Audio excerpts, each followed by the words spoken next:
Hello and welcome to the DX Corner for your weekly dose of DX. I'm Bill, AJ8B. I mentioned previously that I would be addressing two issues, as I do at the beginning of each year. The first is my goals for 2026. The second are those contests that I plan to work in and why they will garner you some new band slots and potentially some all-time new ones. I will address that in a week or so. My dad and Elmer, KDWE, who is now a silent key, convinced me early on that the only person that I had to compete with on the bands was myself. I would never have the biggest station, the best antennas, the most power, etc., so I had to set goals that I could reach. During my career at Hewlett Packard, I learned about stretch goals. Most people set goals for themselves, but they either forget about them or they make them too easy to attain. Additionally, you must revisit your goals frequently and set up procedures and practices that support your goals. What does all this have to do with DX, you ask? I took these teaching to heart years ago and set several short-term and long-term goals. I review them annually and then monthly as well. I keep an eye out for those things that can help me achieve these goals and implement those things that I can. My 2026 goals include my two long-term goals: achieving DXCC honor roll. I'm six closer this year than I was last year. Exceeding 2,000 on the ARRL DXCC challenge roster. Well, I'm getting close.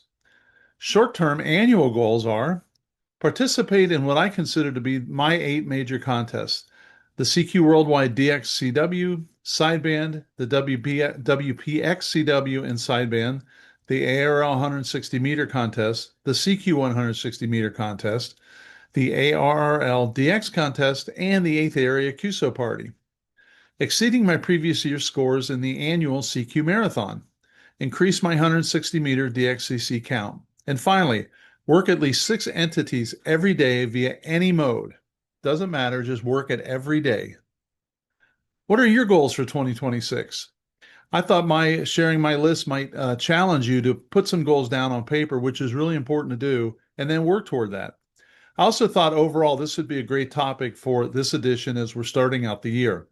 If you don't have any goals but like to chase DX, I would ask you to consider participating in the CQ Marathon DX Chase. One of the great things about this award is that confirmation are not required. However, you really need to be honest because they're checking. The rules read, quote, QSLs are not required. The operator is expected to claim contacts only from stations the operator has every reason to believe are legitimate, and only to claim contacts in which an accurate two-way exchange was clearly accomplished. Scores will be adjusted by the DX Marathon Committee for claim contacts with pirates or any stations not considered legitimate. Submissions may be penalized or voided in cases of fraud or poor sportsmanship. Every QSO may be subject to verification by the DX Marathon Manager. Decisions of the DX Marathon Manager are final, end quote. And I'll tell you, they scrub it. They look for pirates, they look for dupes, they look for people working certain stations that weren't on the air at that time. However, they're easy to work with. They're a great bunch of guys led by WC3W, and it's a really fun contest. Well, let me share a little more detailed information with you about the the DX Marathon, and this comes from dxmarathon.com. Starting January 1st of each year, the DX Marathon is the perfect answer for the DXer who needs the extra incentive to get on the air every day. Simply work as many countries and CQ zones as you can in each calendar year, regardless of the band or mode.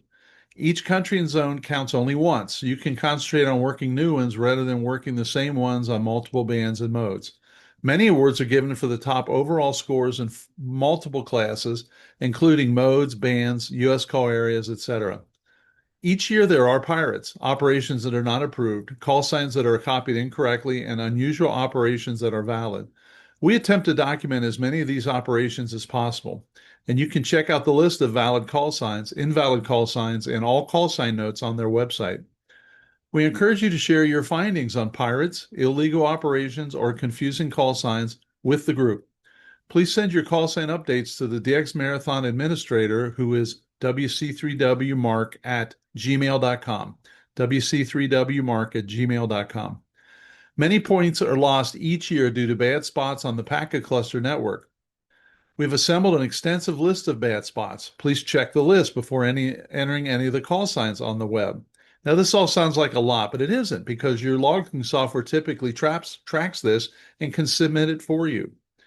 Please check the USA/VE zones carefully. Use QRZ.com to check zones before submitting.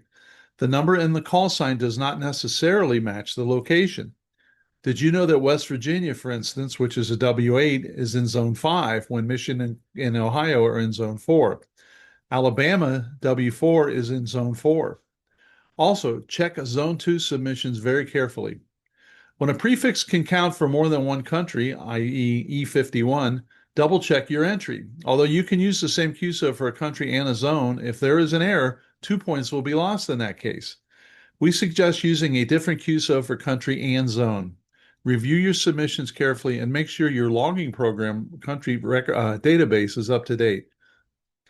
This list separates countries for the CQ Worldwide DX Contest and the CQ DX Marathon, and it's based on a combination of the ARL DXCC list plus additional entities is listed on the webpage. The total number of entities is 346, and of course, the total number of zones is 40 for a maximum score of 386. This gives you a reason to work Canada, England, France, Spain, Germany, etc. again in 2026. You start with a clean slate and start all over again to better your score from the previous year. Also, you can start at any time during the year. I've been able to increase my score each year, even when sunspots were declining. So it's a great contest and it really gets you going. There is an excellent book that details one man's chase to win the marathon. That book, which is entitled A Year of DX by Bob Locker, W9KNI, is an excellent read whether you will be chasing countries for the marathon or not. He has some excellent tips on using gray line propagation, breaking pileups, etc. I've read it 3 times and I learned something every time. It is absolutely one of the best books in my library, and you feel like you're sitting there with Bob as he's tuning the bands. You should try to find a copy. The following DX information comes from Bernie, W3UR, editor of the DailyDX, the WeeklyDX, and the How's DX column in QST. If you would like a free 2-week trial of the DailyDX, your only source of real-time DX information, just drop me a note at thedxmentor@gmail.com. Well, if you've been paying attention to the cluster, you'll know that the big news is KP5 Desecheo Island is activated. On Monday, KP5/NP3 Victor India began operations from Desecheo Island, the first time KP5 has been on the air since 2009. NP4 Golf, Otis, and several other team members were on the island setting up the antennas, stations, and solar panels. We have an update from the KP5 team as of yesterday, and this is called the Desecheo DXpedition 2026 update. And the reason for this update was they were very active for a couple days. In fact, I got them in the log a couple times, and then they were gone. And here's why. Please be patient. This is only day 2 of a planned 30-day activation. This DXpedition represents a completely new operating concept designed specifically for environmentally sensitive, highly regulated, and restricted locations. As with any first-of-its-kind effort, refinements are ongoing. Our team leaders, along with electrical and software engineers, are actively fine-tuning operating schedules, band and mode selection, RF power levels, and overall system performance to optimize results as conditions evolve. Due to Desecheo's geographic location, North American stations are currently dominating propagation. That said, our operators have been explicitly instructed to listen for DX stations and to give them priority whenever possible in order to broaden log coverage. We ask for your patience as we work through the pileups, and we strive to put as many stations as possible into the log. A primary goal of this DXpedition is to deliver as many all-time new ones as we can worldwide. Thank you for your understanding and your support and your cooperation. Good luck in the pileups, and we'll see you in the log. 7-3, Steve, N2AJ, media officer and pilot. They are doing a great job from what I've listened and heard, but they are going to have to make accommodations for the rest of the world, as we request when DXpeditions are in Asian countries, for instance, and hard for us to call. We request that they make a special effort to work the U.S. So this is not uncommon, nor is it unreasonable. Well, let's check on Tanzania, 5 Hotel. Dr. Charles, Nancy Kilo 8 Oscar, is QRV from Tanzania as 5 Hotel 3 DX until February 9th with limited radio activity due to other commitments. He plans to operate mainly 20 to 10 meters, possibly 6 meters if conditions allow, using simple antennas. A more extensive operation is expected in April, and he is exploring remote operation, although limited internet access is currently a challenge in Tanzania. From the South Shetland Islands, Victor Papa Zero Stroke H, we have this. LZ0 Alpha, who is LZ1 Alpha Alpha Whiskey, Evo, continues his activity from the Bulgarian Antarctic base on Livingston Island. He is a faculty member at the Technical Institute of Sofia and demonstrates the value of amateur radio and radio communication systems in an area without local infrastructure. He has QRV in his spare time and has been reported on FT8 on 20 and 15. QSL via LZ1 KDP, Kilo Delta Papa. From Guinea, 3 X-ray, we have this. Herman, Yankee Bravo 3 Golf India Hotel, is now QRV from BOF, Guinea, as 3 X-ray stroke Yankee Bravo 3 Golf India Hotel, and plans to remain there until about June while working on a contract. His station setup includes an ICOM IC718 at 100 watts and a homebrew vertical antenna. He is operating on 20 and 15 meter sideband. QSL options are EQSL, Clublog, and LOTW. I did hear Herman, but I was not able to work him, but I know he's QRV and he's on the air.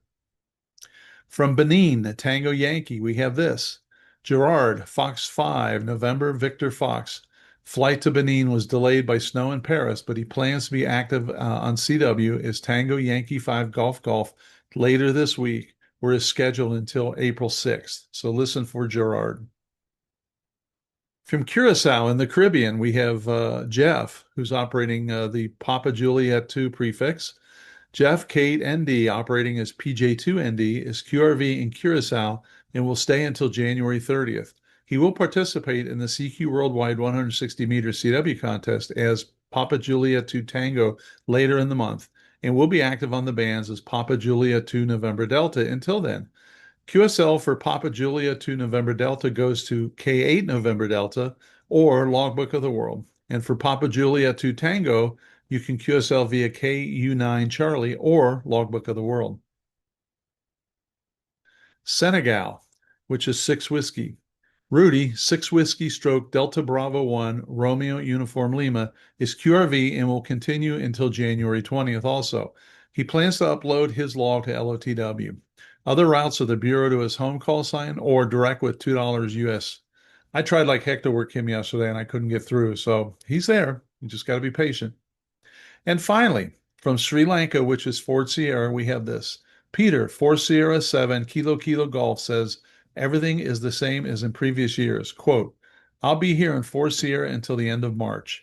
His other call sign is Delta Charlie 0 Kilo Kilo. He will focus on 6 meters this time, looking for openings, sometimes great openings, he says, to Europe and Japan. He can do 20 through 6 meters on the digital modes and RIDI and sometimes CW. When the internet connection is good, he will upload automatically to Clublog and LOTW.